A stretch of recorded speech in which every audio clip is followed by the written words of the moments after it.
Powered by the Montana Television Network. This is the Noon News from Montana's news leader. Good afternoon, and thanks so much for joining us on this Monday. I'm Aja Goare. President Trump delivered his plans for a 2019 budget to Capitol Hill today. He's moving ahead with a $1.5 trillion infrastructure plan funded mostly by states and local communities. CBS's Mola Lange has the details. Boxes of the president's proposed 2019 budget arrived on Capitol Hill and were unveiled for the press early this morning. The $4 trillion budget proposal isn't expected to go far because it projects a $1 trillion deficit. Conservatives on Capitol Hill aren't likely to vote for that, especially after last week's 2018 budget deal added to the deficit. When you look at $300 billion over a 10-year period, it makes even a drunken sailor blush. The budget includes $17 billion to fight the opioid epidemic and $23 billion for border security, most of which will go for the border wall. The president's own budget director admitted on Face the Nation conservatives may not like it. Congressman Mick Mulvaney, would he have voted for this? Oh, probably not, but keep in mind, I'm not Congressman Mick Mulvaney anymore. The president is moving ahead today with plans for another major electoral issue, fixing America's roads and bridges. The president is calling for $200 billion in federal spending as part of a $1.5 trillion plan, but most of that is coming from state and local governments and private investments. Mola Lange, CBS News, the White House.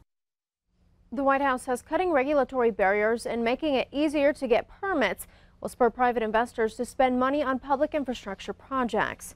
Meanwhile, the White House is defending Chief of Staff John Kelly's handling of President Trump's staff secretary Rob Porter, who resigned last week over accusations of abuse from his ex-wives. White House officials say Kelly responded appropriately and his job is safe, even as questions arise about how he and a top White House lawyer handled the allegations when they were first made aware months ago. A close ally of the president tells CBS News Mr. Trump was blindsided by the news and called Porter a sick puppy. Emergency teams are scouring the snowy crash site near Moscow, where a passenger plane went down minutes after takeoff Sunday, killing all 71 people aboard. Investigators are still trying to determine the cause of the crash. Authorities say they're considering human error, technical failure, and weather conditions. The plane's fuel tanks exploded on impact, scattering debris across 74 acres. Residents in the town of Clinton, Montana are safe today after a train carrying oil tankers caught fire. Smoke and flames shot out from the top of the engine Sunday afternoon.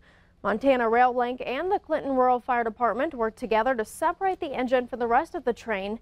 If they were unable to make the separation, the plan was to begin immediate evacuations of Clinton. The cause of the fire remains under investigation. No injuries were reported. Remington, the nation's oldest gun maker, is planning to file for bankruptcy. The Associated Press reports the financial troubles are linked to the 2012 Sandy Hook school shooting, which involved a Remington rifle. Remington is also reportedly seeing a decline in demand for firearms. But Richard Barbour of Gallatin County tells MTN News Remington's financial woes stem from public knowledge that its products are dangerous.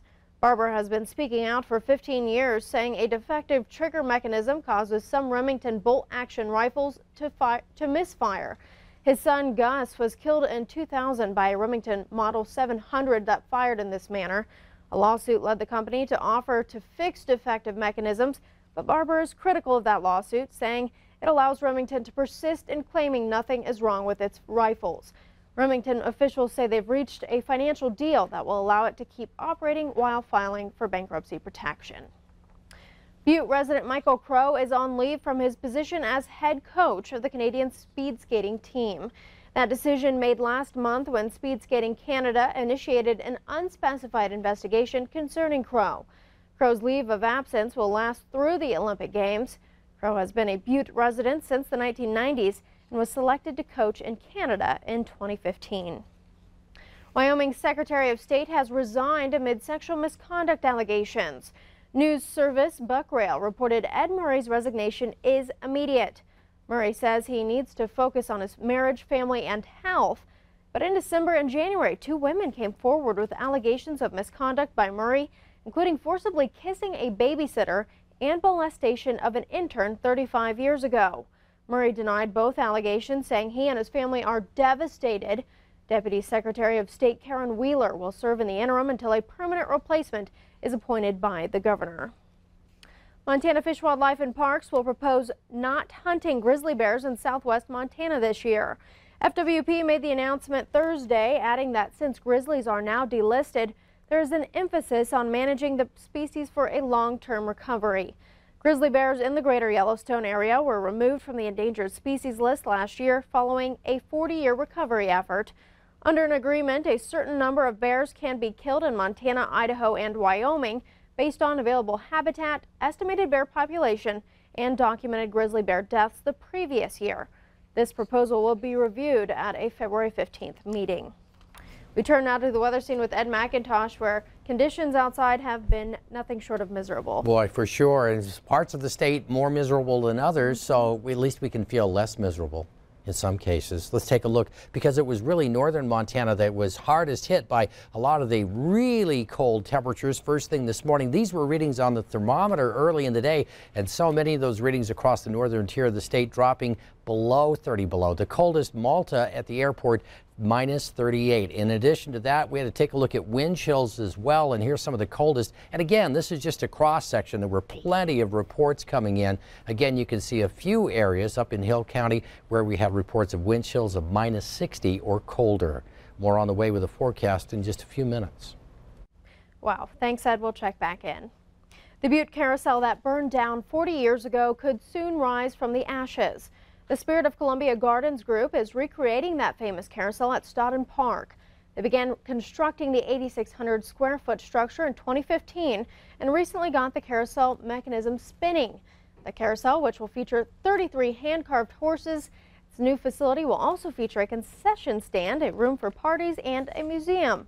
Project managers hope to have the facility completed by St. Patrick's Day. Still ahead on the noon news, a deadly helicopter crash at the Grand Canyon now under investigation. We have the latest. But first, Ed has weather. Stay with us.